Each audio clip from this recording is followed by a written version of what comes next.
Welcome again to Cottage Talk. I am Russ Goldman. Joining me right now is Max Cohen and Tony Gold. This is our post-match show of Fulham's 2-1 loss at Brighton Hove Albion. Very difficult loss to take, guys. At the very end of the match, we're going to be talking about this in this episode. The entire episode will be focusing on what happened in this match. But I also want to mention, please do subscribe and like our YouTube channel. Really trying to build up the YouTube channel, so please do that. And if you're interested, please do check out the Cottage Talk Patreon page. All right, guys, let's not waste any time. Let's get to it. Let's go to opening thoughts on this disappointing loss for Fulham. Mr. Cohen, I'll go to you first. The worst way to lose a football match, really. There's nothing more to say than that. Just switching off at the end, and in a match which I don't think deserved to have a winner. It was very unfair on us. But okay, I think overall this was a tired performance. I think that we didn't offer anything going forward in the second half at all, and there was we lacked intent, and that's what worried me. Okay, that it just was again inconsistent. And Tony and yourself and I have talked about this a lot, Russ, that we're an inconsistent team, and we're going to turn in performances like this on the back of good performances, on the back of bad performances. That's what happens when you're mid-table. And the European dream, even though it seems close, there are too many clubs in between us and those places for us to really be serious about that. So I think that's my main takeaway, is that because our squad is so thin, because I think the cup has to be the number one priority now in our agenda, I don't see us getting to Europe. Okay, we shall see if you end up being right or wrong on that, Max. Over to you, Tony. What are your opening thoughts? Yeah, it's that's the Fulham we love. They always come and surprise us when we least expect it. No, listen, I think Max is absolutely right. It felt like it did feel like a tired performance. We started well, we started okay, and then once we scored the goal, rather than taking the game on and pushing on and putting Brighton to the sword, we kind of just fell by the wayside. And I think the tiredness started to show in certain players. And then obviously we'll talk about, the first half and the second half performances, but it wasn't good enough. And in fact, our performances, other than the Wolves away game in recent times, they haven't been good enough. And it is a bit of a worry. I think I'm hoping our season doesn't peter out into, nothing. And Max is absolutely right. Silva now has to put all his eggs in the Crystal Palace game and make sure that, that game is won, so that the fans have got something to look forward to, from the FA Cup point of view. But I think, it's absolutely right. That carrot is dangling, but every time we seem to get near it or grab it, it moves another few centimeters away. And I think it's a big ask now to sort of, with the games that we've got coming up and the teams that we're playing, it's a big ask. You know what, Tony? I get that, and I get what Max is saying, but every time we've said this, that Europe is gone, they've gone in the other direction, and we could be seeing a different tune after the Spurs match. Now, I understand why we're saying it now, because it makes it hard on them, especially when you're going against a team which I think is even with you. They're even. I don't think there's a lot to really talk about the differences overall in the two matches between the two teams. I think that Brighton Hove Albion have more skill, but I think Fulham also do enough to be even with this team. I don't think there's a lot between the two teams. So for me, overall, the way that I looked at this match, and I watched back the match, and my thoughts are, overall, I think a point is justified. We can agree or disagree on that, and that's why we do this show.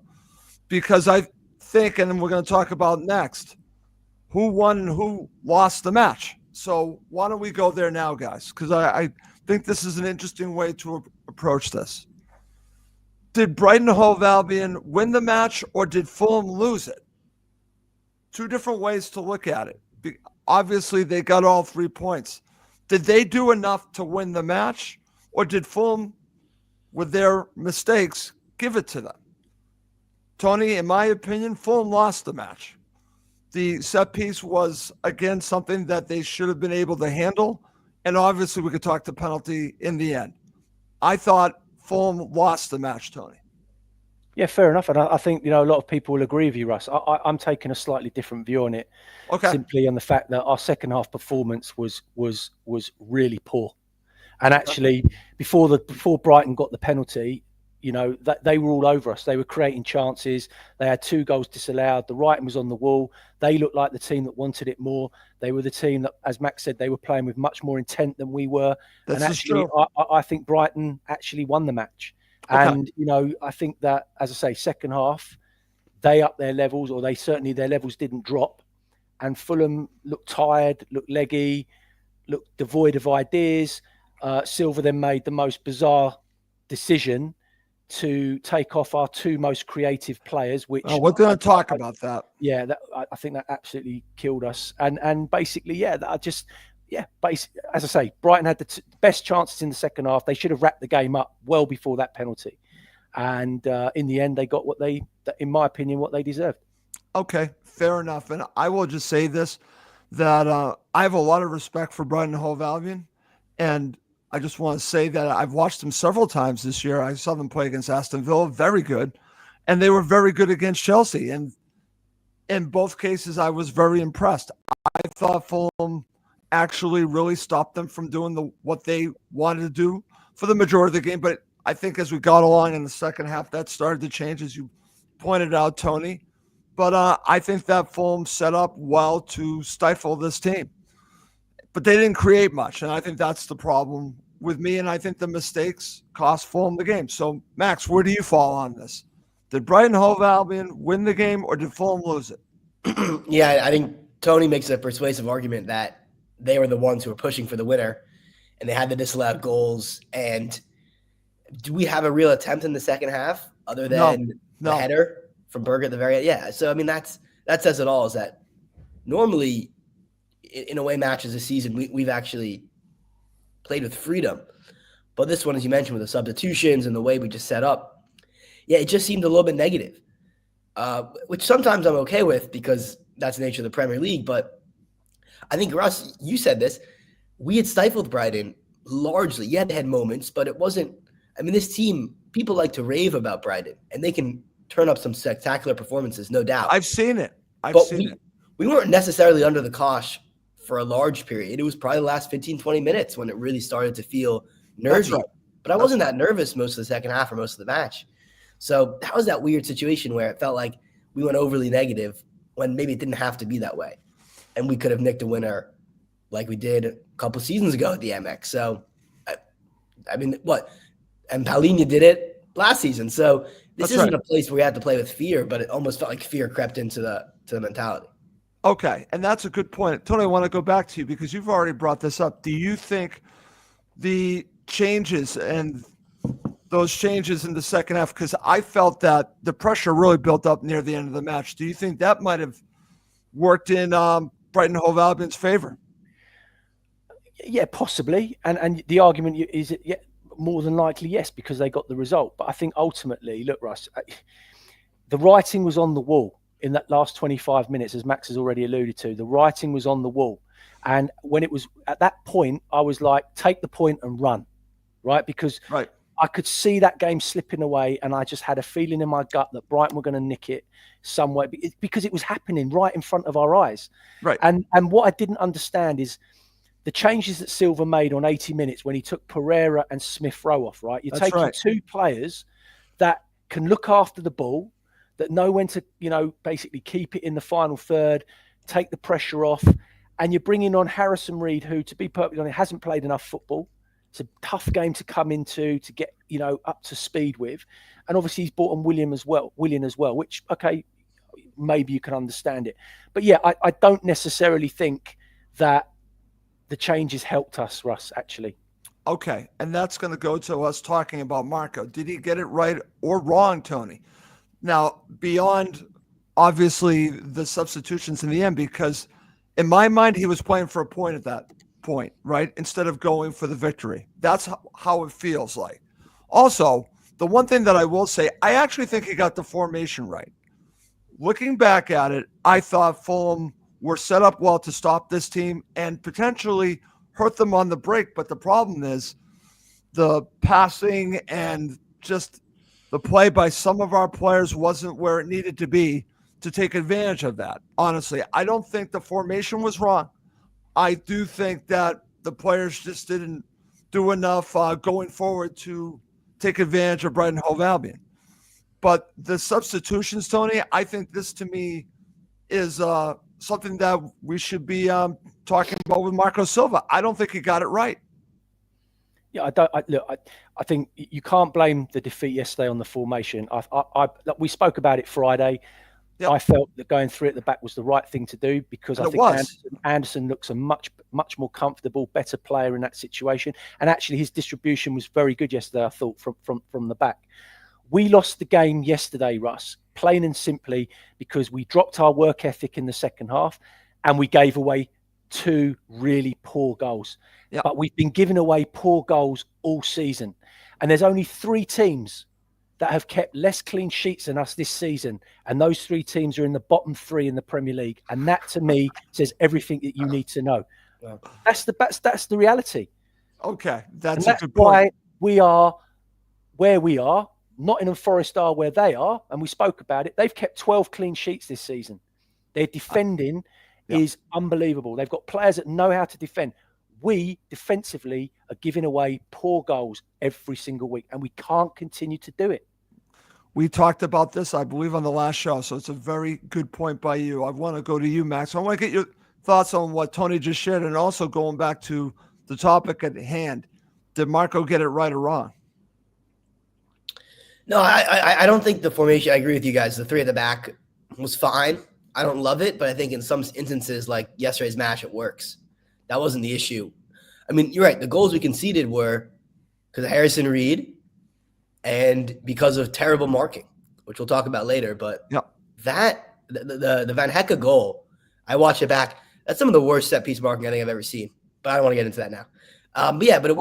Brighton weren't exposing us because of the back 5%. However, I think we saw that all those runs in between Castagna and Diop, between the right center back and the right wing back, that was very dangerous, and that was hurting us a lot. And I'm not sure if that's because of the formation or because those 2 players weren't used to playing with each other. Or Castagna isn't that good anymore. Diop isn't that pacey, but that was the main issue I had with the formation, was that they could get in behind. But apart from that, I don't think it was a massive liability. And again, I mean, listen, for 80% of the match, this was a tie. This was going to be a draw. This is going to be fine. Right. It was only the last bit when I feel like we really dropped our standards. But attacking-wise, I think you can make the argument that in an away match, you're okay to sacrifice some creativity. But again, I can't get over how little we threatened Brighton in the second half. Yeah. And maybe that is information because you take players out of the creative areas to put in the back, and we're losing the midfield. I'm not sure. Okay, and that's going to lead me to ask you guys both this. And this isn't the reason why they lost, okay? But I just want to get your thoughts on them not being available for this match. Lukic and Traore. Now, Lukic, I think, was a massive loss. Nothing against Pereira because I just don't think that's his best role. But I think if Lukic is there, we move the ball forward much more freely. And Traore is a great outlet to have. So over to you, Tony. Did we miss Lukic and Traore, or maybe one or both? Well, going back to Max's point, funnily enough, I just wanted to touch on that, is that the reason why Traore and Diop were being exposed there is because Lukic wasn't playing. And I think Pereira doesn't give you the same work ethic and cover defensively in that area. So this was the fear going into it. Yeah, and it was a big miss. It was, without a shadow of doubt, Lukic was a big miss yesterday. No question. I don't think they expose us the way that they did, certainly second half, if Lukic is playing in there with Berger, because he's a different type of player to Pereira when we haven't got the ball in defensive situations. Okay. Traore, listen, you never know what you're going to get with him, Russ. He could have been absolutely unbelievable yesterday. He could have been an absolute dog. You just don't know what you're going to get. So, yes, he was a miss because, you want Traore playing because you know what he can give you. But what Traore is going to turn up, you never know from one minute to the next. Okay, but Lukic was a definite miss. Over to you. Over to you, Max. Your thoughts? Yeah, I mean, Tony summed up perfectly. Part of the clean sheet issue, I think this season, which you made the great stat point, Tony, is that we don't have Paulinho. I think your center defensive mid has such a huge impact on the rest of the defense and the way the team plays. And because we were missing that rock who just swept up everything, I think that's affecting our back four. And Traore, even if he was playing terribly, he still would have made something happen in the second half when nothing was happening. And that's why I love him, is because he has this ability to change matches. And very few players in our team are that dynamic. Okay, very good. Good stuff, guys. Okay, so let's go to the good, the bad, and who won the coaching battle since Fulham lost. Let's start with the bad, okay? Max, who do you want to put in the bad category? Oh, man. I don't want to go after Harrison Reed too much because I think it is a little unfair, but I think I'll say Diop and Harrison Reed because people are obviously singling out Harrison Reed. Understandably, he gave away the penalty. But Issa Diop had some dreadful defending that led up to that. Okay. And that ball never should have made its way to a situation where João Pedro could have been fouled. And Diop gets megged and he's awkwardly backpedaling. And that whole 95th minute disaster, I'll single that out as the bad. Okay, very good. All right. Tony, I want to get your thoughts on that. I'm going to add a player to it, and it's disappointing that I have to put him in here, but you have to put him in here. And I think part of it, maybe it was the system, but we've seen this too many times. We have to call it out. Emile Smith-Rowe has to go in the bad category. I want to get your thoughts on the players that we've just talked about. Well, first of all, Diop looked like he was on eggshells all afternoon. He didn't look comfortable all day. Some of his defending yesterday wasn't great. But look, for me, one of the bad was the first goal that we conceded, Russ. That was that's shocking. Bad. Yeah. You know, that was absolutely shocking. And you can break it down from the minute we gave away the free kick to what the hell was. I mean, what were we doing? What were we doing? I mean, it wasn't even schoolboy defending that. It was just absolute calamity from start to finish. So we can analyse that and break it down if you want, but that was bad. But in terms of the players, I'd like to touch on Smith-Rowe because look, he's coming in for a lot of criticism and some of it rightly so. But you've got to understand the player, Russ. And I don't think that we are playing, that Marco Silva has settled him in this system. We are not playing to his strengths as a footballer. Agree with that. I really don't think that we are. And I think that's a major problem at the moment for him, for us, for the fans, because they're getting frustrated. And it's Silva's job as the manager to try and get the best out of him. And he's just not doing that at the moment. So I think a lot of that also lies with the coaching team and Marco Silva. And that's a wider issue for me. Okay. Oh, Max, I want to get your thoughts on this because whenever I talk to supporters, the first name that always comes up about players that are not going to their expectations is Smith-Rowe. He doesn't get a lot of service. That's one thing. I think he's a player that doesn't create his own opportunities. He needs service. But also, do you go to where Tony's going and put some of this on Marco Silva? Yeah, I mean, it literally feels like Groundhog Day. I can't count how many times I had the exact same conversation, the three of us on this show. And I'm struggling to come up with new things to say at this point. He does come up in some instances, and he scored some big goals this season. I want to start out being fair to Emile Smith-Rowe. Listen, he scored against Forest, great header. He scored a really good header against Leicester, put himself on the line. Scored away at Palace, scored home and away against Leicester, actually. He has quality. And actually, I think his goal scoring ability, it comes up when you don't expect it sometimes in ways in which you wouldn't normally think a player of his stature could score headers and make the difference in some situations. But that being said, I mean, we've all seen it in there just matches when you just don't – we've all seen it. You don't see him. You don't see him for 15, 20, 30-minute spells.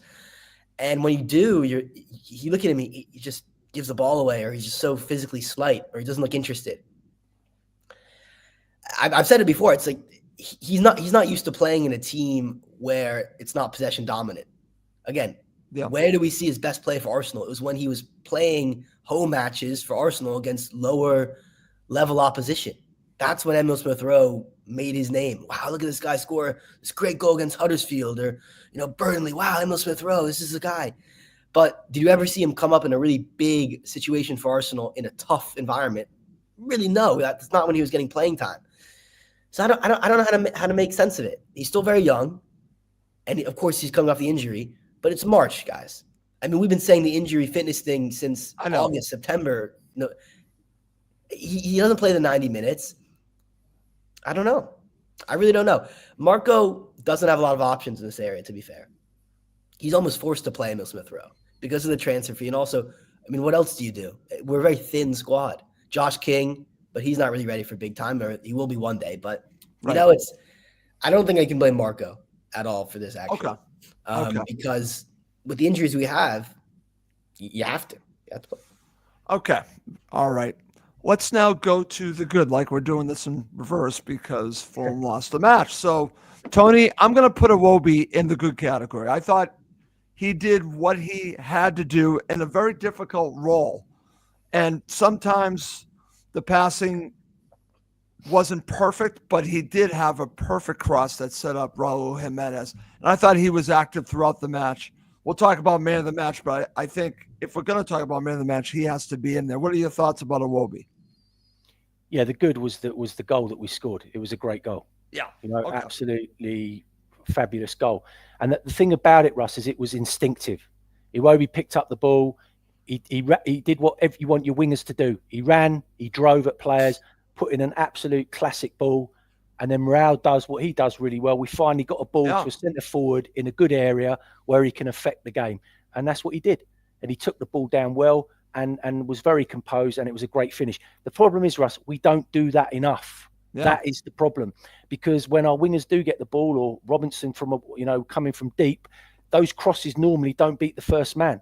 And they end up get cut out, and then Raul's having to remake his runs again and pull out and go back again and pull out and go back again because we don't get him the ball in those areas. Yesterday, for the first time in a long time, we finally drove at players, put in a decent ball, and scored a good goal. That was the only good thing from yesterday, in my opinion. Okay, Max, would you agree with Tony that that's basically the only good? Yeah, but it was very good. I think it's one of the best goals he scored all season, honestly. The quality from both Iwobi and Jimenez, that's top draw. And let's talk about Jimenez for a second. I mean, the first touch to take it down to his chest is exceptional.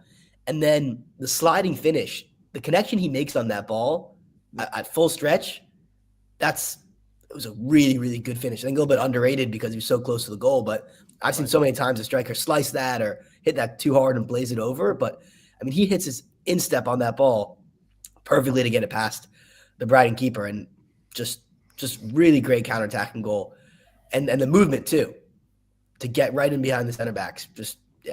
That goal says to me, Jimenez. I mean, that was his 10th league goal of the season. I think we need to have a conversation about Raul Jimenez and say, he's responding to Muniz. I mean, listen, Silva started Muniz in the cup. That was probably hard for him to take, actually. We have a good competition going on between the strikers. I think a lot of fans, and I've said this at the beginning of the season, said the striking situation is not where it needs to be. It's not acceptable. We're here in March, and it's actually the defense, which we all agree might be the issue. Right. So it's weird how seasons play out, right? We're actually scoring a decent amount of goals. It's the defense which can't keep a clean sheet to save its life, and it's the two strikers which we've criticized a bunch. We've been coming up in big moments, right? It's a fair point. I want to go back to you, Tony. You and I have talked about, I don't know how many times, about Fulham need another striker, but to Raul's credit, he's done a very good job, and he's probably, well, at least in my opinion, exceeded expectations. And that was a quality goal, Tony. He's a world-class player at the end of the day. He is a world-class player. He's got that about him, but we are, we have been short and are short in that area. We need one more striker in there just to be able to change it, mix it up, do something slightly different, or get a slightly different player. Because I think there's a very lot, as Max says, there's a lot of similarities between Muniz and Raul. Yeah, obviously Raul's Muniz is slightly more, he's got a longer step, more enthusiasm at times, but yeah. he's definitely proved me wrong this season. I thought he would struggle to make double figures this year, because I didn't think that he'd have it in him. But he's been superb. And I said to you, he's got the hardest role in this team, Russ. Him Absolutely. and Munez have got the hardest role in this team, because you have to defend from the front, and when you're doing it on your own every single week in, week out, having to make those runs, hold the ball up, play against two centre halves constantly. It takes a lot out of you mentally and physically, and yet they're both still there, working hard, doing their thing. And he showed his qualities yesterday with that goal. I mean, a lot of players would have panicked or not taken that touch, and certainly, as Max said, the finish was sublime. Okay, very good. All right, guys, let's end this section with talking about the coaching battle. Who won the coaching battle, or was it a wash there, Max? I think it was even until the very end, and then I think Silva lost it just by virtue of, I think the decisions. Yeah, I just wouldn't have brought in Harrison Reed. I just wouldn't have. Okay. How about you, Tony? Yeah, I think the players have let Silva down.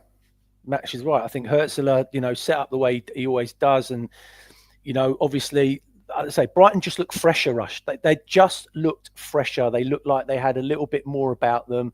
And when we hit that last 15, 20 minutes, we looked out on our feet. Yeah, and I think Max is right. You bring on Harrison Reed. What are you bringing him on for? You get a point. You're doing to get a point. Yeah, but they were heading for a point anyway. And like I said, you take off your two creative players. What you've done there now is you've got no one that's happy to put their foot on the ball, calm things down. Harrison Reed doesn't play the game that way. And unfortunately, look, it's very unfortunate what happened with the penalty. It was as soft as hell, but you and I would be raging, Russ, if that happened to us and it wasn't given. Right. And so he's put himself in that position, and Diop didn't help the cause either. So it's just all round really poor goal. And I think the players have let Silva down, really. Okay. And listen, we're going to be talking about both of the goals from Brighton Hove Albion, and we'll dissect that when we get to talking about the match. But guys, let's finish up talking about this match before we break it down. The starting 11. So, Max, I want to get your thoughts. Were you expecting Fulham to play three at the back? Were you expecting this starting 11?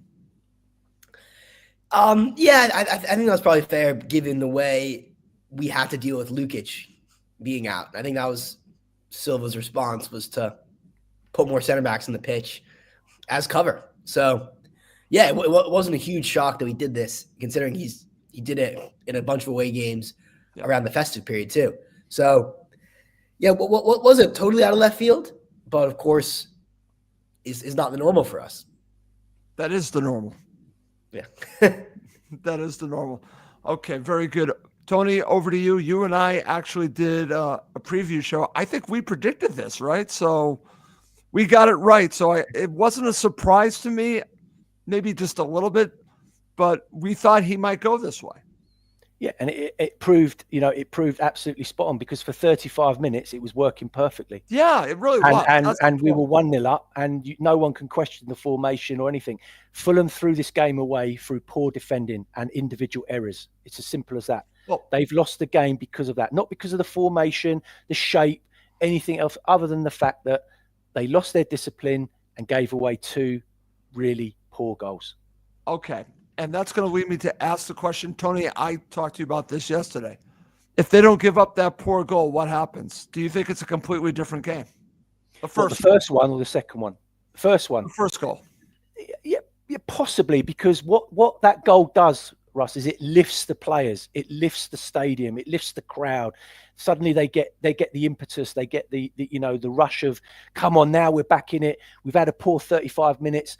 We've managed to get a Jarzy goal, through poor defending from Fulham. Now we're back in it. And that gave them the belief just before half time as well. Great time to score. And it changes the complexity of the game. Marco Silva now is having to change his team talk going in at half time, because he would have had a completely different team talk on his mind on 41 minutes. And then Brighton's team talk changes on 41 minutes, because now, he's going to go in and completely change the way he speaks. So, it's a big moment in the game, Russ. It's a really big moment. It's a turning point. 100%. 100%. Max, over to you. It's funny. We used to do a section where I used to ask you what was the turning point of the match. This is it. This is totally it. Wouldn't you agree? Yeah, no doubt. Just get to halftime, 1-0 up. Simple as that. Just see it out. And yeah, the fact that it was so quickly after we scored was probably the worst part, in my opinion. So quickly after, just took away all the momentum and killed us. Killed us because it's such a weird match to analyze. As Tony, I think, said perfectly, it's individual mistakes and silly defending. And that's what cost us. It's not some broader trend about formation or play style. It's just we switched off for a set piece. Now, I guess when we talk about the goal, we can go in more depth, but Yep, we will. I don't know. It seemed like maybe this is something they had been told to do. I don't have any other explanation. But the way they lined up, maybe it wasn't as simple as switching off. Maybe this was a flawed, set piece from the training ground. This is how we defend it, and it just didn't come off. Okay. Well, we're going to get to it. Coming up next, we are going to discuss both halves, all the goals, and maybe we can talk about at the very end. Is this a controversial call? I think it's the right call. We're talking about on the penalty, but we'll talk about that coming up next. Okay, guys, let's get to it. Let's go through our first half analysis. And guys, what was interesting watching the match, especially in the first half, I think, Tony, you already said this pretty well, that there really wasn't much in it between the two teams. Obviously, it ends 1-1 at the end of the first half, but I thought Fulham did a very good job stopping this team from doing what I think they wanted to do, which I've seen them do to other opponents. That, to me, told me that Marco got it right with his tactics and the players were playing to the way he wanted them to play. So that, to me, showed itself. I think Fulham were trying to get themselves into good situations.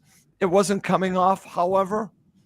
Tony, I'll give you the honor. So let's now talk about this goal from Raul Jimenez. But what's interesting here is that it was set up really well from Iwobi. Now, Iwobi just ran past 3 Brighton Hove Albion players. There were 3 around him. So there was a lot to do for me for Alex Iwobi, and he got the cross on so well. Give me your thoughts on the goal. Yeah, look, he's, as I said, the thing about it is it was more instinctive in the fact that he burst down the line, great energy, and almost without thinking about it, he's just whipped the cross in. It was a great delivery. Whether he could do that 9 out of 10 times is another story. But he's managed to put it on a sixpence for Raul. And Raul, listen, he still had a lot to do in that situation, Russ. It wasn't just a clear case of bringing that ball. I think Brighton will be disappointed with the way that they defended it. Is the honest truth. I think they could have done a lot better. But ultimately, Raul still had a lot to do, and he did it perfectly. And it was a great strike and a great finish, a great ball and a great finish. So yeah. I mean, as Max said earlier, we're unlikely to score a better goal all season than that.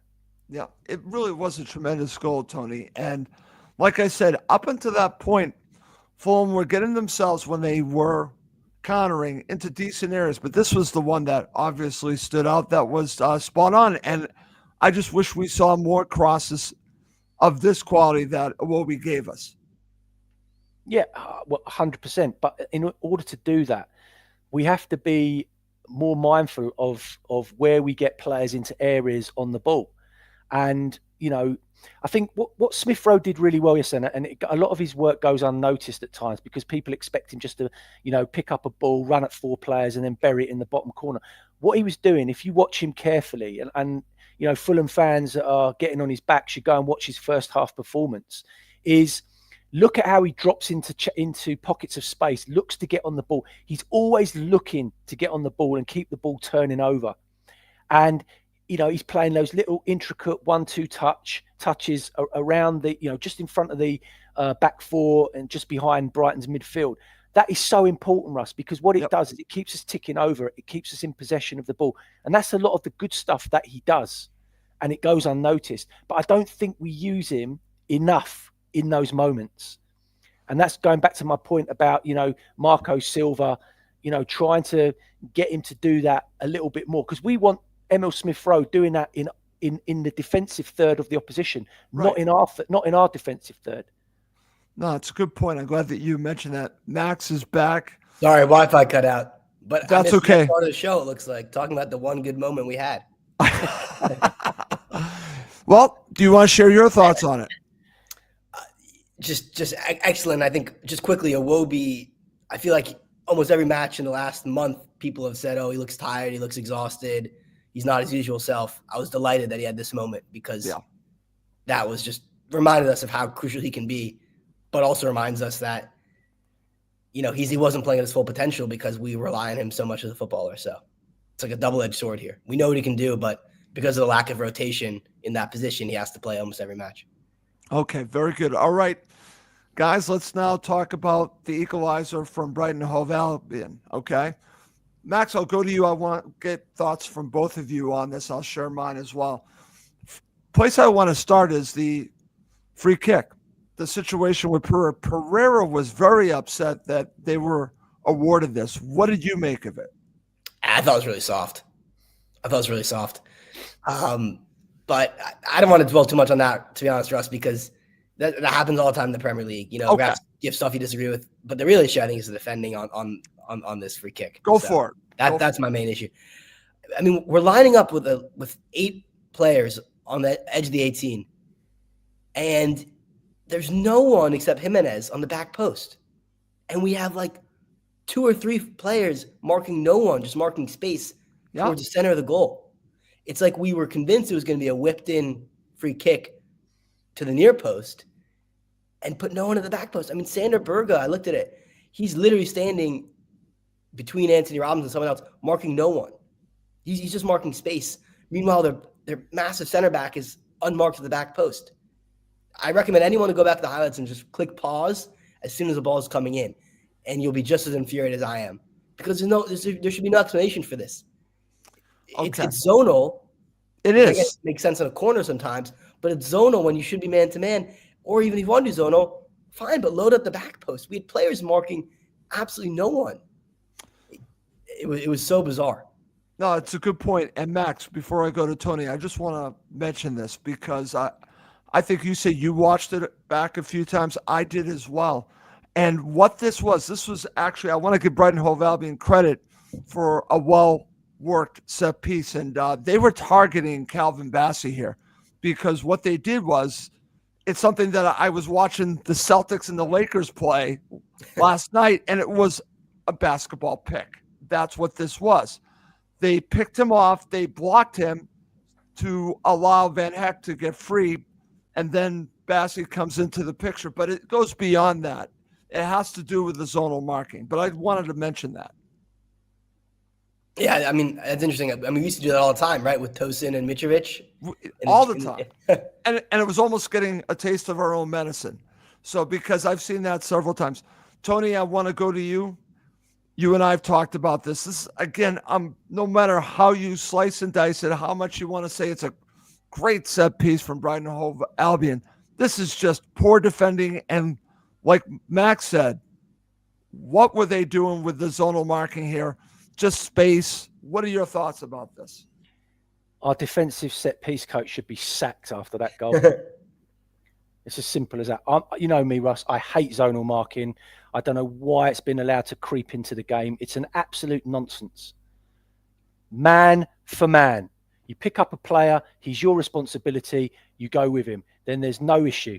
You know what? No, there wouldn't be any issue. You're right. If the man beats you because he gets higher than you, or he outmuscles you, or he's stronger than you, or he's quicker than you, whatever, you hold your hands up and you say you got beaten by the but marking space from set pieces, I've never understood it. I don't know how it's been allowed to creep into the game. It's an absolute nonsense, and it's cost Fulham dearly. Really has dearly. And listen, it's a great header, but he should never have been in that position. Is the bottom line. Where's Calvin? What is Calvin Bassey doing on that set piece? What is he doing? And when we've spoken about a lack of leadership all season in this Fulham team. And that was a prime example. Where's the leader? Who's taking control of that situation for us? It's a great point, Tony. We have talked a lot about that. Who's the leader on the pitch? I'm going to mention names. Who's the Kevin McDonald? I'm going back, a little bit, but they don't have a player like that. They don't have a player that can basically get control of a situation like that. I'll even say someone going farther back, like Danny Murphy, a captain, someone that would really take control out there. They don't have that, and maybe that is a factor in certain situations like this. So it's just a poor goal, and like we said, we already talked about this. This is the turning point of the match, guys. They don't score here. I think the match looks very different, as you guys both said. The halftime talk from Marco, Tony, you really highlighted this, would have been very different. The mindset would have been different. You changed that all by giving up this poor goal. And that's what's disappointing. If Brighton Hove Albion scores 2 great goals, I come on here and tell you guys, they deserved it 100%. They outplayed Fulham. These are great goals. Tony, you and I have talked about this. We talked about this incessantly. You're talking about the difference between Fulham and Nottingham Forest. You're spot on. These are poor goals. This is a damn poor goal to give up. Russ, name me the last team that scored a decent goal against Fulham. I told you, the one that I thought was Jota with Liverpool. Right, and how long ago was that? It's a great question. Can anyone name just a quality goal that Fulham have given up? Max, off the top of your head, can you think of one? The Wolves goal, that was a good hit. The Wolves goal. Yep. Yeah, it was all right. But it did take a deflection. You know what I'm saying, Max? We tend to give goals away. That's what I'm saying. We very rarely do you see a team break us down defensively and work a really good goal and think, you hold your hands up. That was a great bit of play. That's a great finish. Brilliant. We give up goals cheaply and far too easy. And we have been doing so for months now. And it's an area that, in my opinion, Fulham should be working on at training every single week. They have to get stronger in those situations, in those areas. If we want to be a team that wants to be taken seriously in terms of Europe or top 10 or whatever, that we have to improve. We have to. Okay, well, apparently, and I didn't know this, that Bournemouth are now being taught, and thank you, Chris, for letting me know this, that it says Fulham's defending is as good as Spurs, who are now losing 1-0. And we'll talk about Spurs this week because I think Fulham have a very good chance to bounce them back. But should I be saying that after this performance? Maybe not. Guys, let's move on to the second half. So there are a lot of key moments here, meaning, like I said, as Tony, you've said, listen, credit to Brighton Hove Albion. They had 2 goals disallowed for offside. I've watched them back. They're offside. They're the right call, but you have to give Brighton Hove Albion credit for creating these opportunities. But I will tell you that the pressure for me comes in around the 70th to 75th minute. That's when things started to change a little bit. But before that, it was, to me, very similar to the first half. I'm talking about the performance by both teams. Fulham were stifling Brighton Hove Albion. They were creating a few things, but it wasn't like this utter dominance that I think happened further on as we get to the end of the second half. So the way I look at it, we've already talked a lot about the substitutions. Why don't we go there, guys? Over to you, Tony. I want to get your thoughts on the substitutions and the decisions that Marco made here. And he makes a late one with Ryan Sessegnon. I just want to throw that into the mix.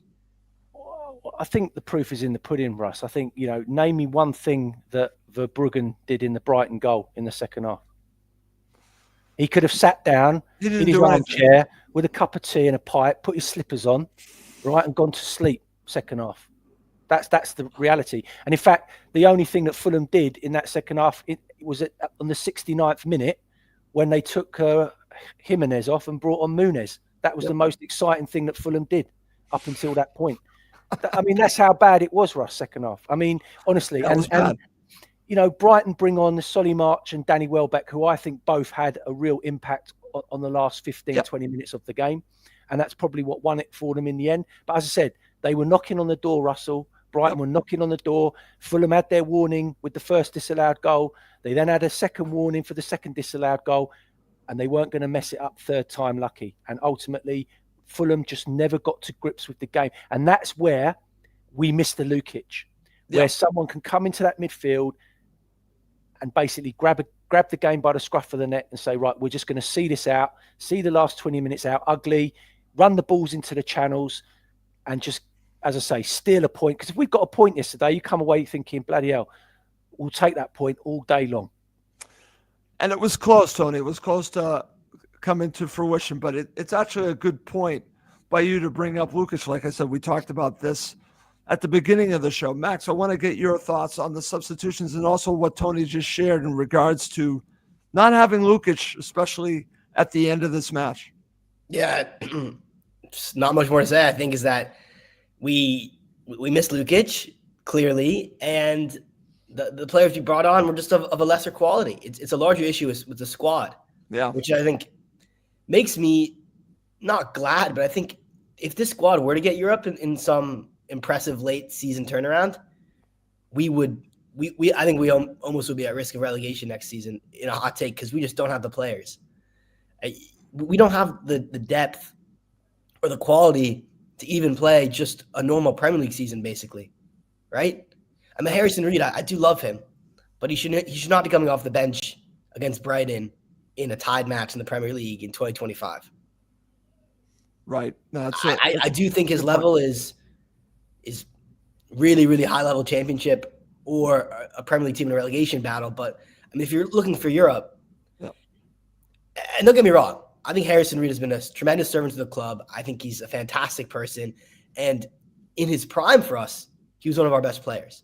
But I do think the combination of him being later in his career, not getting the regular minutes, if we want to talk about substitutions, I mean, the quality of the Brighton team was far better, you could argue, than the quality of the Fulham team. Just right. 1 to 18, you know?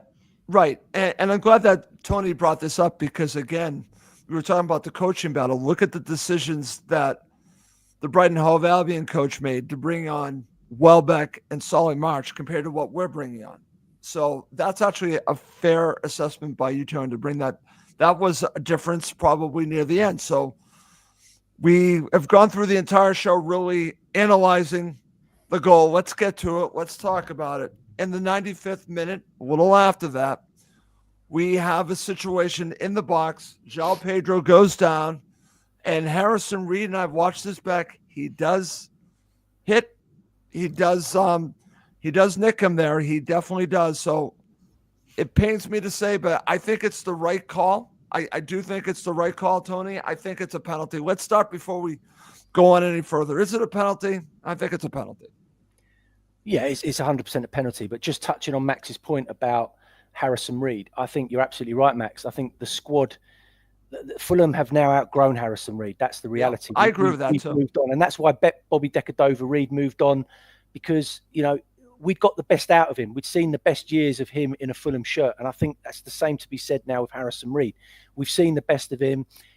He shouldn't be getting anywhere near this Fulham squad now if we're serious about moving on. And that's something that needs to be addressed in the summer, 100%. And if, as you say, by some magical, moment that we do end up getting into Europe, then, Silva needs to be really strengthening that squad. But sorry, going back to the penalty, look, it's really, it's really bad luck, Russ, is basically the bottom line. I mean, he didn't intend to do this. No, look, it's just bad luck. It's really unfortunate.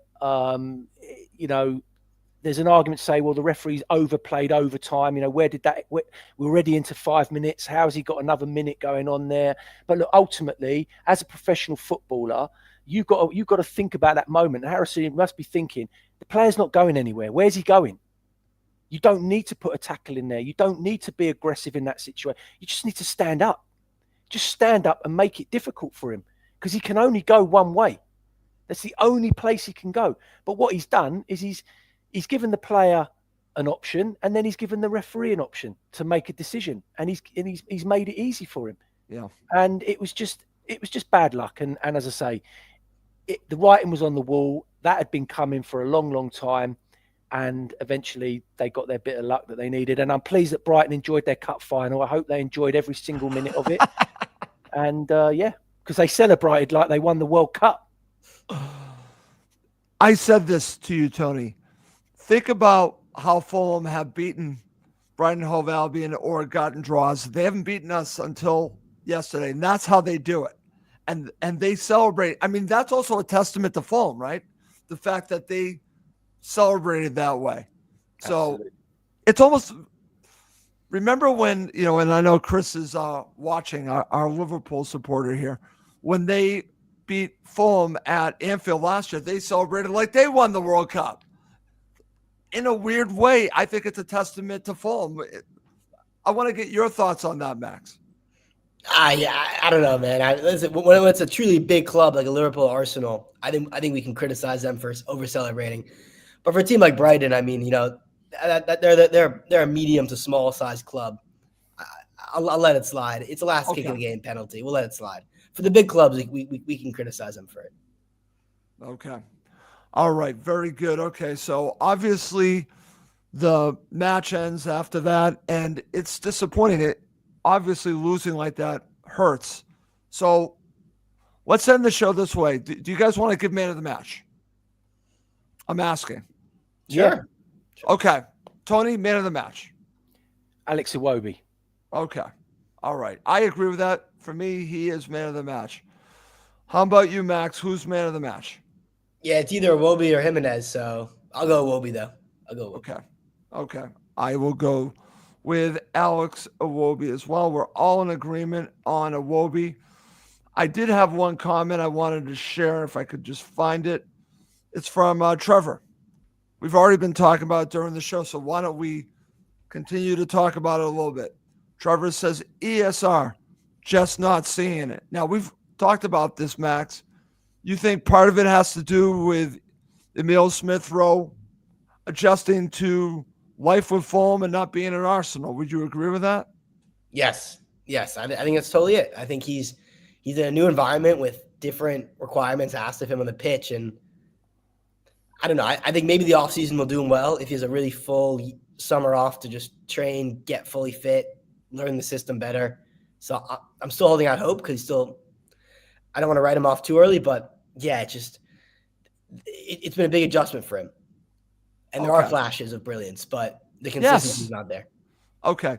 Tony, I can't even think of how many times we've talked about this, but I know one thing, that you've been consistent on this. You said next season. Do you still feel that way? Yeah, listen, there is a player in there, Russ. There is definitely a player in there. Like I said, you've got to give him the freedom to play. And I think it's a bit of both, 6 of one and half a dozen of the other. I think Smith-Rowe needs to do more for himself and for the team, but Marco Silva needs to find a way to get the best version of Emile Smith-Rowe. And you got to remember, when he was at Arsenal, he had the luxury of better players around him. Probably the movement off the ball was better. He probably had a little less responsibility defensively. Arteta probably said to him, look, I just want you doing your stuff in the final third. So, and also with the price range that comes with it, people think, oh, we spent 30 million on this player and he's not delivering and he's not this and he's not that. That is true to a point. And believe me, over the years, we've seen some absolute howlers from Fulham players where Fulham have spent shed loads of money and we've not seen anything. Right. We just need to be patient. I'm expecting a much better version of Smith-Rowe next season. And time will tell whether or not that's right. And look, if he doesn't deliver, I'll hold my hands up and say, you know what? It was one of those flops that happens every now and then. And it just didn't work out. Now, Chris asked a very good question on this topic. Does ESR need to change, or does Fulham need to change to get the best out of ESR? I'll go to both of you. Max, your thoughts. I don't think we're at a junction where we change for one player. So I think he's the one who has to change. And I don't see us changing our style and our culture to be like Arsenal. He's just at a different level than we are. So I think he's the one who has to change. Okay. How about you, Tony? Yeah, like I said, I think it's 6 and one and half a dozen of the other. I genuinely believe that he still has to look at himself in the mirror and ask himself, is he doing enough? And quite honestly, if he's honest with himself, he's not. But at the same time, how can we get the best out of him? How does Silva get the best out of him in this formation? Yeah. And that's what needs to be addressed. And I don't know what the answer is, Russ. I don't get paid £3 million a year to make those decisions. Okay, very good. All right. Great show, guys. Final thoughts before we go. Tony, over to you. Oh, fine. Okay. Yeah, look, it's a shame we got Tottenham next because that's, it's a very winnable game. But the question is what Fulham's going to turn up on the day. That's basically what it's going to come down to, Russ. What Fulham side is going to turn up. We know that we can beat Tottenham. We know we've got the qualities, but the players have to show up and they have to put in a performance and they have to defend well. And if they do all those things, then there's no reason why we can't beat them and get a decent result. See, I agree with all that.